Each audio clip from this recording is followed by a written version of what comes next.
Bonjour à toutes et bonjour à tous, bienvenue sur ma chaîne de Univers Crypto. Nous sommes le 20-12-2022, ça passe très vite, on arrive sur les fêtes. Et aujourd'hui, donc, on va faire notre petite chronique comme d'habitude. On va parler de l'info, de ce qui se passe dans les dernières heures et ce qui se passe depuis quelques temps, évidemment, parce que tout ne commence pas à une certaine heure et s'arrête à une certaine heure. C'est souvent dilué dans le temps, les problèmes. Et un problème qui démarre dure sûrement très longtemps. Une très bonne action, originale, elle est très très courte. On n'en parle que pendant un tout petit temps parce que là, c'est plus du tout la même chose. Mais bon, allez, on avance un petit peu. On va regarder l'état de notre marché ce matin. Ce matin, nous sommes dans le vert.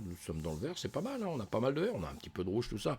Faut pas oublier un petit peu de neutre sur l'ensemble dans la journée, sur la carte thermique. Sinon, on a un BTC à 16 785. On a un ETH à 1208. On tourne autour du 0% de 0,17, c'est pas beaucoup, évidemment. Pour le BTC et le TH, on est à 1,84, on fait toujours un petit peu plus de pourcentage là-dessus. On a d'autres cryptos, évidemment, quand on regarde sur ce site, CoinGecko, vous allez voir en 24 heures, évidemment, qu'on aura automatiquement, comme le BTC remonte, le TH remonte un peu, eh bien, on aura aussi d'autres cryptos qui vont suivre, mais vous voyez, c'est un petit peu mitigé, pour l'instant, c'est un petit peu mitigé. On a tendance à ne pas oublier, en tout cas, que rien ne va très très bien et voilà, on a un avenir qui est un petit peu des nuages noirs devant nous. On n'exclut pas une récession. Les prévisions de la Banque de France pour 2023, ils ont un petit peu la trouille. Tout le monde a la trouille et nous les premiers, mes amis. On est toujours tributaire des annonces, une petite annonce à 14h30, ça va bien construire. Et puis, il y aura des annonces à longueur de temps. On sait très bien que la plupart des gens, souvent, vous intéressez pas vraiment à ça. Sur les marchés traditionnels, on s'intéresse énormément. Et vous, dans la crypto, si vous tradez, il faut vous y intéresser parce que justement, il y a des mouvements à ces moments-là. C'est là l'intérêt vraiment, même si vous n'êtes pas un passionné d'économie. On doit suivre ça si vous voulez justement jouer un petit peu à la hausse, à la baisse, etc. Parce que il y a des fluctuations, nous sommes sur des actifs risqués, donc nous, il y en a un petit peu plus que sur le reste du marché, on a compris, mais attention, c'est très dangereux, si on ne sait pas maîtriser ça, on ne fait rien, on reste tranquille. Allez, la Banque du Canada est cynique à l'égard de la cryptographie, c'est pas la seule, mes amis, c'est pas la seule, et se penche sur la réglementation des pièces stables. Voilà, on a le monde entier qui se penche dessus, parce qu'encore une fois, nous ne sommes pas un problème simplement d'une région, d'un pays, d'une ville, nous sommes un effet mondial. Donc la crypto-monnaie intéresse le monde entier. Les blockchains, c'est un système qui est mondial. Donc difficile, encore une fois, je ne sais pas comment ils vont faire pour réussir à régler tout ce problème dans chaque pays, justement, pour réussir à avoir une unité mondiale. C'est un peu compliqué tout ça. Et justement, on suit tout ça, on essaye de comprendre déjà et de voir un petit peu comment on sera mangé. À la finalité, le gouvernement indien informe le Parlement sur le projet de loi sur la crypto-monnaie et les enquêtes sur les échanges de crypto. Voilà, je vous dis, chaque pays, en réalité, a exactement le même problème. Essaye de résoudre ce qui peut leur sembler pour eux un problème, et qui est peut-être un problème, je ne suis pas assez calé pour le dire. En tout cas, moi je crois à la DeFi, à la finance décentralisée, et dans ces cas-là, une finance décentralisée n'aura pas à être dirigée par un pays. Donc c'est décentralisé, mes amis.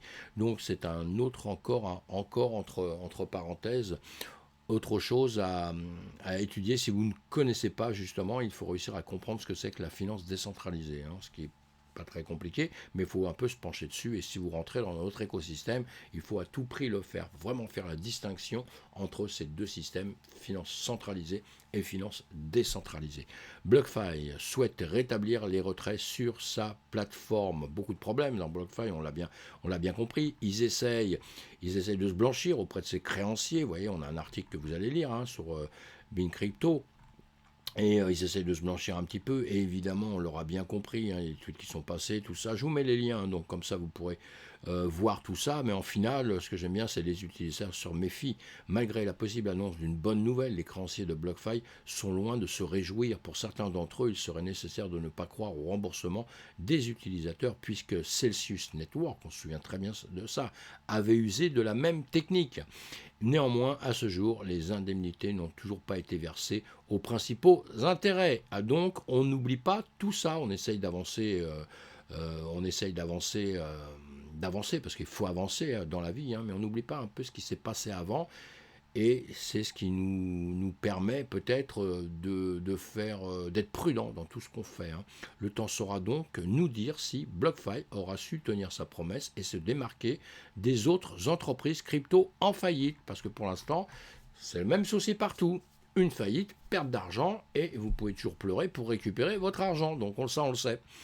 Voilà ce que ça veut dire tout ça. On va lire ces articles-là, hein. Affaire FTX, alors audience aux Bahamas, SBF. Retourne en prison. Bon, ça, c'est pas de peau pour lui, hein, malheureusement. Bon, il a un peu cherché quand même, hein. Et il a décidé il acceptait, hein, parce qu'il s'opposait à son extradition, et ça y est, il accepte d'être extradé vers les États-Unis. C'est là où vont commencer vraiment, vraiment ses problèmes, à mon avis. FTX pourrait récupérer les contributions politiques et les dons. Ça, on en a parlé X fois par jour, mais les liens, c'est toujours intéressant de continuer à lire tout ça, hein, évidemment. Il y a eu des dons de fait, il y a eu de l'argent distribué à droite, à gauche, et pour l'instant, on essaye de récupérer tout cet argent. Et cet argent, en plus, brûle les doigts de certains qui l'ont reçu, parce qu'ils disent, mince, on reçoit de l'argent qui maintenant est un argent sale, entre guillemets, hein, bon, entre guillemets. Donc ça pose tout ça, des cas de conscience aussi en plus, hein. Donc voilà. On suit tout ça de près, mes amis, et c'est pas terminé, hein. On pourra encore en dire beaucoup parce que c'est pas terminé. Là, je vous ai mis un lien aussi. Les débiteurs de FTX annoncent un processus de retour volontaire des paiements évitable. Donc ça vous explique un petit peu l'affaire. Là, je ne veux pas le faire maintenant, moi, hein, mais les frères de Boris Johnson, le frère de Boris Johnson, quitte son poste de conseiller chez Binance. Il bosse chez Binance et il est rentré il n'y a pas longtemps, hein, il est déjà reparti. Voilà, ça c'est pareil. Allez, j'ai pas envie m'étaler là-dessus. Binance, en ce moment, on est en train de lui casser du sucre sur la tête, dans tous les cas de figure. Donc, chaque élément qui arrive, comme quelqu'un qui va quitter un poste chez lui, qui va bouger de place, ou qui partira simplement parce qu'il a autre chose à faire dans sa vie, hein, c'est ce que vous allez lire sur les articles là, eh bien, tout de suite, on va chercher à craindre que Binance fasse la même chose que FTX et que le reste du marché.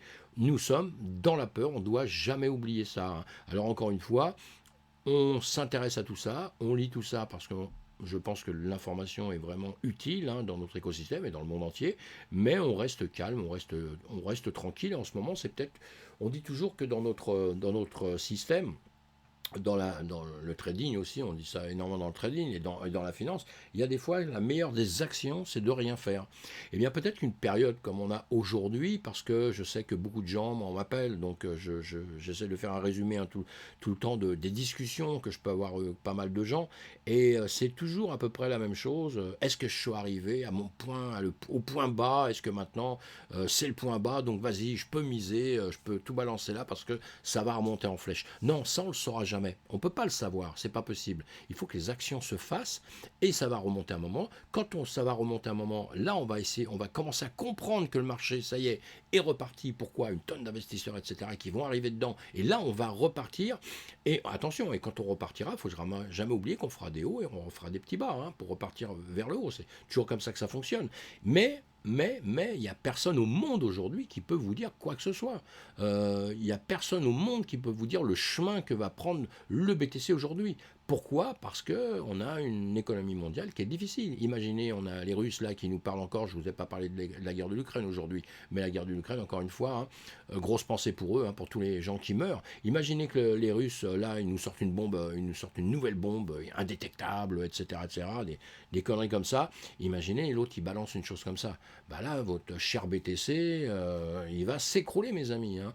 Bon, imaginons que tout ça, c'est un petit peu du pipeau, que même si ça existe, évidemment que ça existe, j'en suis sûr et certain, moi, mais qu'il ne se passera rien, et puis qu'on va trouver des accords dans quelques temps. Ben, dès qu'on va trouver des accords, notre BTC va remonter. Et c'est à ce moment-là que les financiers, les gros financiers, parce que c'est jamais au niveau de nos portefeuilles au commun des mortels, on va dire, c'est pas nous qui faisons avancer les marchés, hein. Le marché, il avance avec des grosses institutions qui mettent beaucoup d'argent d'un seul coup, et là, ça fait flamber les choses, et qui parfois les retirent, ce qui fait s'écrouler l'argent. Eux prennent des profits à un certain moment, et vous perdez parce que vous n'avez pas bien compris le système. Voilà, donc on continue d'apprendre, on continue de se renseigner. Et Binance, eh ben, on va suivre. Là, bon, il rachète Voyager Digital, voilà, pour 1 milliard de dollars.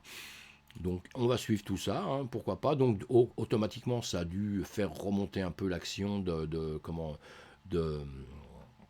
mince, excusez-moi, de voyageurs digital, hein, je les crois quelque part. Voilà, VGX ici. On regarde donc en journée et voilà. On était bien en train de descendre hein, depuis quelques temps. Et là, on a 2 jours, on est bien remonté. Hein, et tout ça sûrement à cause de l'annonce. Hein. Bon, ça remonte, comme je viens de vous dire tout à l'heure aussi. Attention, quand ça remonte, on fait toujours un petit chemin en arrière. Hein. Alors, là, ça peut remonter, faire un chemin en arrière et continuer à remonter si tout le monde pense que c'est une super action, que c'est génial, que Binance, en rachetant ça, il va sauver la planète entière. Enfin, avoir que des bonnes pensées, on va dire. Et sinon, si d'un seul coup on se décourage un peu en se disant oui, mais après tout, ça va rien changer au monde, d'un seul coup on se dit c'est bien, mais ça va rien changer, eh bien ça va revenir gentiment vers le bas et ça continuera à descendre un peu en même temps que les marchés, si ça doit si voilà, ça doit continuer. J'essaye de mettre ça ici, c'est possible. Non, j'arrive pas. Mal réveillé ce matin, c'est un peu normal. Allez, je bougerai ça pour voir un peu où on était quand on va revenir dessus pour faire un petit peu le bilan de ceci. Hein. Alors voilà, on en était donc avec notre ami Binance, donc tout ça, voilà, je reviens un peu en arrière, enfin, Johnson, Binance, et on avance, et le nouveau président du comité des services financiers de la Chambre réintroduit le projet de loi sur la crypto. Réintroduit, ça veut dire que c'est parti, ça revient, ça ne nous quitte pas, mes amis, on doit se coucher et se réveiller en pensant régulation. Voilà, je crois que c'est le traumatisme actuel dans notre système, et je ne sais pas si c'est notre traumatisme à nous, parce qu'avec la DeFi, ça restera la DeFi, vous inquiétez pas. Mais en revanche, c'est le traumatisme des gouvernements, des banques, c'est le traumatisme des gens qui essayent de gérer un peu notre économie et qui ont des comptes à rendre, attention. Hein. Et parce que dès qu'une grosse société tombe ou quoi que ce soit, bah, ça pose des problèmes à beaucoup de gens, il faut bien le penser, ça. Hein.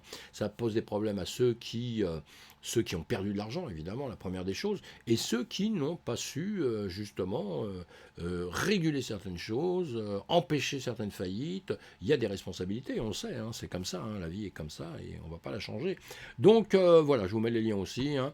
Voilà pourquoi, parce que McHenry, qui avait poussé la loi sur l'innovation des services financiers en 2016 et 2019, a annoncé le 19 décembre que la loi serait réintroduite. La législation vise à moderniser les institutions financières fédérales et à créer des divisions spéciales pour aider les innovateurs, y compris ceux qui travaillent avec la blockchain et les crypto-monnaies. Bah oui, les innovateurs, on se demandait de quoi ils parlaient. Eh bien, évidemment que nous sommes plutôt visés.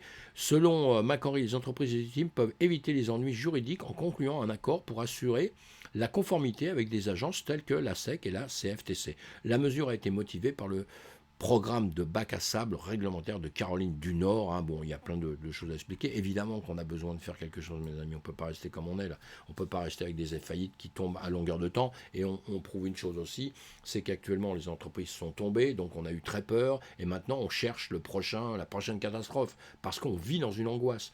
Donc souvent, pour régler ces angoisses-là, évidemment que les réglementations, ça peut quand même aider. Le fait de surveiller les entreprises un peu, qu'elles ne puissent pas faire n'importe quoi, puisque pour l'instant, on pense les choses comme on veut, mais c'est un petit peu du n'importe quoi quand même. Hein. C'est du n'importe quoi. Et le problème, c'est que nous ne pouvons pas surveiller tout ça. Donc il faut bien que des gens le fassent pour nous. Sinon, il y a des gens qui ont perdu, ils vont repartir sur encore autre chose en se disant encore une fois, je vais me refaire, et puis ils vont reperdre encore tout ce qu'ils avaient. Donc on ne peut pas nier ça. On ne peut pas le nier. Hein, on ne peut pas le nier. Donc on doit faire en sorte que tout ça, ça s'arrête si on veut progresser dans notre écosystème. Hein. Allez, le Twitter de Musk n'autorisera que les membres bleus à voter sur les politiques. Moi, comme je vous ai dit, il me fatigue un petit peu parce que d'un système qui soi-disant il récupère Twitter en disant oui c'est pas bien parce que si, parce que ça, moi je veux la liberté pour tout le monde. La liberté pour tout le monde, il commence déjà à zapper certains journalistes, il commence à zapper certaines entreprises parce que celle-ci ne lui convient pas comme on veut, voilà, donc pas normal tout ça, mes amis, c'est pas ça la grande liberté. Encore une fois, je pense que c'est quelqu'un qui veut tout maîtriser et qui veut mettre la main justement sur une chose comme ça pour pouvoir quand même un petit peu maîtriser les choses. C'est toujours comme ça que ça se passe. Hein. Encore une fois, ça c'est pas de la décentralisation, hein. C'est de la centralisation avec une personne qui dirige un peu tout. Mais on va voir s'il suit ce qu'il a fait. Il a fait voter, il a le vote contre lui. On verra bien comment ça va se passer. Hein.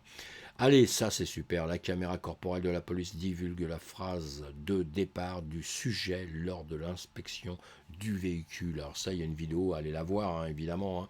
On voit bien, je vous la fais parce que là, si vous êtes... Yep. And then I come up, he says, like, oh yeah, I know you, da da da. And then I don't even know how, oh, yeah, how did I see the And damn... then Zach might be able to run state of Nevada Yep. and see if this is... What that, yeah. But I think anybody can go and like, Is that tape? yeah, get one of those maybe, unless you like, it's a fake one. Now here, look, logger, initial. Alors ça, mes amis, c'est champion du monde. Hein. Si vous avez bien compris, vous avez vu, hein, vous l'avez vu sur les réseaux, parce qu'on en parle un petit peu partout. C'est-à-dire que bon, si c'est pas un gag aussi, hein, parce qu'attention, hein, tout peut être bon sur Internet, on peut tout publier et puis dire que c'est une réalité, c'est pas une réalité. Mais tout simplement, je fais voir ça parce que c'est quand même hyper intéressant de savoir. Là, le type, il a ce qu'on appelle la seed phrase, et ce sont des mots. Quand on vous dit depuis toujours, on vous dit depuis longtemps, faites attention, il faut vos clés privées, justement, il faut vos clés privées, vous devez détenir votre crypto-monnaie pour justement pas vous faire pirater, pas perdre de l'argent sur une plateforme, enfin, on vous explique tout ça, hein, on est obligé, on doit expliquer tout ça aux gens, parce que quand on rentre dans notre écosystème, on ne connaît pas trop bien tout ça. Eh bien, on explique ça, donc, mais... Quand vous rentrez justement, quand vous allez avoir une clé privée sur un système quelconque, donc sur des portefeuilles qui sont protégés, on a des entreprises qui s'occupent de ça. Hein. On a Ledger, Trésor, hein, il y en a d'autres. Hein. Nous en France, on a la chance avec Ledger d'avoir une licorne justement qui s'occupe bien de ce genre de choses. Et quand vous créez ceci, on vous demande justement des mots. Et c'est ça justement ce que vous venez de voir sur la caméra, c'est que le type, il y a plusieurs mots, 24 à 26 mots, et quand vous les créez, c'est quelque chose de très très important, parce que vous créez ça, ça va vous permettre, si demain vous perdez tous les accès que vous aviez dans votre système, etc., pour une raison ou pour une autre, eh bien, avec ces mots, on va vous les redemander, et ces mots, vous allez donc les donner dans un ordre bien précis, et vous allez pouvoir récupérer vos fonds. Si vous perdez ce papier-là, pas ce papier d'ailleurs, si vous perdez ces mots, eh bien vous avez tout perdu parce que vous ne pourrez pas re-rentrer. C'est la différence avec une banque classique ou quoi que ce soit. Vous appelez votre banquier, bonjour, j'ai perdu ci, j'ai perdu ça. Il vous arrange le coup puisque lui, votre compte est ouvert à tout le monde, il voit tous vos comptes, il voit tout, etc. Nous, dans notre système, on ne fonctionne pas comme ça, on est décentralisé. Donc vous avez quand même une certaine responsabilité, évidemment. Et cette responsabilité, c'est de garder justement ces mots précieusement. Donc déjà, on ne les a pas dans sa poche comme l'autre il a fait, là, hein, parce que là, n'importe qui vous agresse ou quoi que ce soit, il prend votre portefeuille, il a tout au croc, parce que le fait de voir cette phrase-là, eh bien, n'importe qui connaît un petit peu le système, eh bien, va lui piquer tout son argent, quoi. Il va rentrer dans ses portefeuilles, puisque ça permettra de tout refaire. Donc, ils vont lui piquer son fric, tout simplement. Voilà. Et là, le gag, c'est qu'effectivement, avec une caméra de police en direct, donc le monde entier, d'un seul coup, a vu ces mots. Et donc, en voyant ces mots, ceux qui savent faire, tout de suite, en 2 secondes, vous allez choper l'argent du mec. Donc déjà, l'autre, il est puni parce qu'il a fait une bêtise sur la route, et en plus, il vient de se faire voler à l'instant tout son fric. Mais bon, on suivra cette histoire. Est-ce que c'est déjà une blague? Peut-être, hein, c'est aussi possible. Hein. Est-ce que c'est vrai? Et si c'est vrai, est-ce qu'il s'est fait voler son argent? Je pense qu'on aura des news par la suite. J'ai pas suivi plus la réaction de ça. Hein. Donc, vous allez lire aussi tout ça, je vous mets le lien. Mais c'est assez drôle. Mais tout ça, j'ai pris ça pour vous dire, faites très attention. Et ça, justement, cette phrase, c'est phrase de départ, hein, en français. Moi, sur ma chaîne, j'essaie de tout simplifier pour les gens qui rentrent dedans, pas faire des trucs très compliqués, justement, parce qu'il faut toujours un démarrage, et les démarrages doivent être simples, hein, pas compliqués. Hein. Et après, vous allez progresser, hein, évidemment. Et donc, ces phrases de départ qu'on a comme ça, qu'on se copie, il faut les cacher quelque part. Vous pouvez même les diviser, en mettre une partie à un endroit, une partie à un autre, voilà, pour pour que vous n'ayez pas un problème et vous les copiez dans différents endroits. Vous pouvez aussi les placer à la banque. Vous prenez un coffre dans une banque classique qui ne va pas disparaître demain matin, croyez-moi, et vous mettez votre phrase dans votre coffre. Comme ça, vous êtes tranquille, on ne va pas vous le voler, on ne pourra pas venir vous le prendre, quoi que ce soit. Parce que tout le monde, ça aussi, tout le monde a compris qu'avec ces phrases-là, si on vous demande de les donner, vous les donnez, on peut aller récupérer tout votre fric. Donc déjà, quand vous les avez pas avec vous, vous êtes tranquille, hein, et vous les mettez dans un endroit où, dans votre famille, chez des amis, vous envoyez 3 mots là, 3 mots là, 3 mots là, enfin je sais pas, je dis des conneries, hein, mais en général c'est quand même de les laisser grouper, hein, parce que si vous envoyez 3 mots là, 3 mots là, 3 mots là, 3 mots là, si entre temps il y en a 2 qui, je sais pas, qui décèdent, qui disparaissent, vous êtes fâché à mort, vous êtes fâché à mort, il vous redonnera jamais vos mots, vous êtes mort aussi vous, hein, vous n'aurez plus votre argent mes amis, hein. Et donc voilà, en tout cas on sait que ça existe, on se les copie 2-3 fois, on les met à différents endroits, on sait, mais on les porte pas sur soi dans son portefeuille. Alors ça c'est la dernière des trucs. On ne met pas sur soi dans son portefeuille. Vous faites piquer votre portefeuille. Vous avez tout perdu. Alors ça, c'est le gag pour moi. Hein, c'est le gag. Allez, je continue d'avancer. Le nombre de crypto-monnaies mortes a bondi de 300% en 2022. Crypto-monnaie morte. Et ça, vous pouvez le voir sur un site. Hein, notez ce site-là. Le lien, pareil, je vais vous le mettre. Vous pouvez chercher. Vous verrez des listes dessus de crypto-monnaies mortes. Hein, vous verrez ça. Et donc, ce qui est intéressant à savoir, justement, c'est important aussi, je pense, c'est que dans toutes les crypto-monnaies que vous voyez, c'est pas parce que vous rentrez dans notre écosystème que vous voyez des crypto-monnaies qu'elles vont toutes exister pendant 10 ans, 15 ans, 20 ans, 30 ans. Il y a tous les solides qui vont rester, hein, comme toutes les entreprises au monde qui se créent. Hein, dans le marché, dans le monde traditionnel, c'est la même chose. Vous avez des entreprises qui se créent et 6 mois après, il n'y a plus d'entreprise. Et bien nous sommes exactement pareil. C'est exactement la même chose. Il y a des crypto-monnaies qui se créent, qui démarrent. C'est pour ça qu'on dit toujours qu'il faut aller étudier l'entreprise derrière, savoir ce qu'elle vaut, savoir ce qu'elle fait, les gens qui sont dedans, le pourquoi du comment elle est là et comment elle va générer de l'argent d'une manière ou d'une autre, cette entreprise, comment elle va faire pour avancer et voir la communauté qui se crée, etc. Enfin, il y a beaucoup de questions à se poser, beaucoup de choses à vérifier, parce que dans tout ça, il y en aura beaucoup qui disparaîtront. Et là, on voit bien, hein, a bondi de 300% des monnaies mortes, des monnaies qui ont disparu. Ça veut dire que vous aviez mis 1000 balles là-dedans, eh bien, vous avez 0 aujourd'hui. Donc, c'est quand même très, très important. Et moi, j'en ai connu, hein, dans le système, j'en ai connu, hein, des trucs qui ont disparu, carrément disparu, quoi. Voilà, allez, on avance. Donc vous allez voir sur ce site, je vous mets les liens. Alors Visa propose l'intégration, on en parle beaucoup en ce moment de tout ça, hein. Visa propose l'intégration d'Ethereum pour les paiements automatiques, donc ça c'est pas mal aussi, hein. C'est une bonne chose, ça avance, hein. Ethereum solide, hein, système solide, donc ils veulent profiter de leur système pour faire ça, en faisant quelque chose qui ne se fait pas, effectivement, les paiements automatiques, hein. Pour l'instant, avec l'Ethereum, on ne peut pas faire un paiement automatisé, hein. Donc voilà, allez, ils travaillent dessus, c'est les entreprises qui sont solides, qui avancent, qui nous montrent que notre système est en train d'avancer. Hein. Ça, c'est important aussi pour nous, je pense. Manish Malhotra Fashion NFT. Les Hangas, un aperçu. Voilà, c'est beau comme tout. Hein, c'est beau comme tout. Le 6 octobre 2021, le designer indien a lancé sa collection. Voilà. Et ça, pourquoi je vous ai mis ça? Je ne sais plus pourquoi. Il y a sûrement une raison.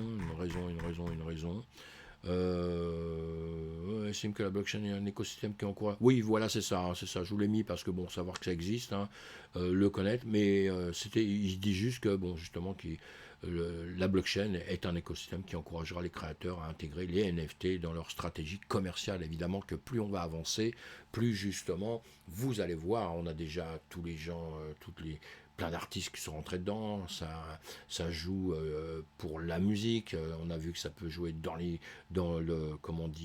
l'immobilier, ça peut jouer dans le traçage aussi de l'alimentation, ça joue dans tout, hein, tout, on connaît très bien les NFT art, tout ça évidemment, et évidemment que ça va jouer sur les stratégies commerciales de plus en plus, hein. Pourquoi? Parce qu'aujourd'hui tout le monde a un téléphone, tout le monde est branché sur son téléphone.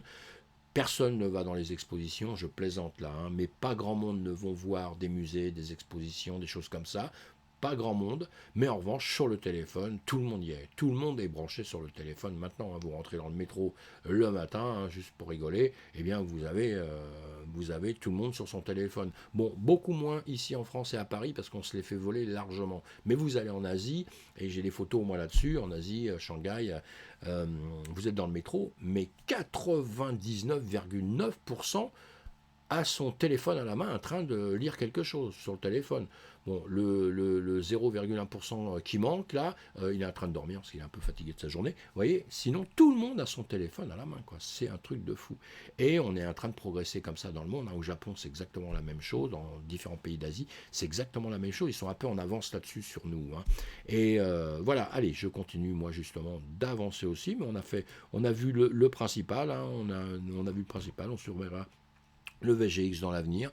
Et puis, mes amis, passez une bonne journée. N'oubliez pas, si vous en avez envie, hein, de vous abonner à ma chaîne, si vous n'y êtes pas déjà abonné, de faire des commentaires aussi, hein, de me dire ce que vous pensez un peu du marché. Est-ce que vous le voyez repartir à la hausse ou pas, hein.